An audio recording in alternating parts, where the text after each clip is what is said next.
Fit-8 Settembru in-numru ta' vetturi liċenzjati f'pajjiżna laħħaq l-436,007, żieda ta' kważi 4,000 vettura fuq 3 xhur ta' qabel.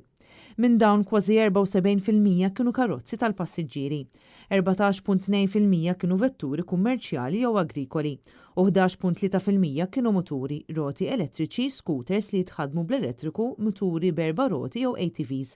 Ix-xarabanks u l-minibuses ammontaw għal anqas minn 1%.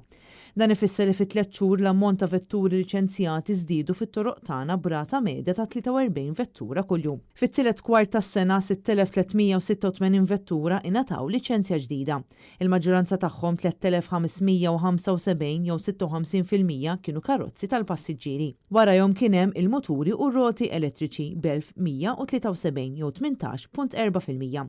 Il-vetturi ġodda li ngħataw liċenzja ġdida laħqu 3842 jew 60.2%, mentri il-vetturi użati li ngħataw liċenzja ġdida kienu jgħoddu għal 2544 jew 39.8%. Medja ta' 69 vettura ingħataw liċenzja ġdida kuljum fit-tielet kwart ta' din is-sena.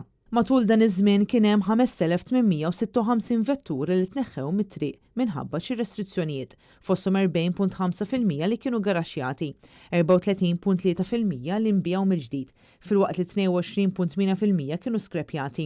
L-att ta' vetturi li kellhom ir-restrizzjonijiet imwaqfa fl-istess żmien kien ilaħħaq 3621.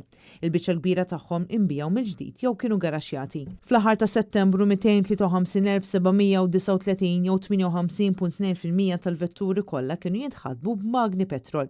Il-vetturi li jitħadmu b'magni diesel kienu jammontaw għal 156,658 jew 35.9% tat-total. Vetturi oħra li jitħadmu b'magni tal-elettriku u bl-elettriku u fuel ieħor kienu jammontaw għal 3.7% u kienu jgħoddu 15,960 vettura. Meta mqabblin ma' 3 xhur ta' qabel kienu reġistrati żidiet ta' 20.6%, 13.4% u 10.8% fl-att ta' vetturi li jitħadmu bid-diesel u l-elettriku, bl-elettriku u bid-diesel u l-LPG rispettivament.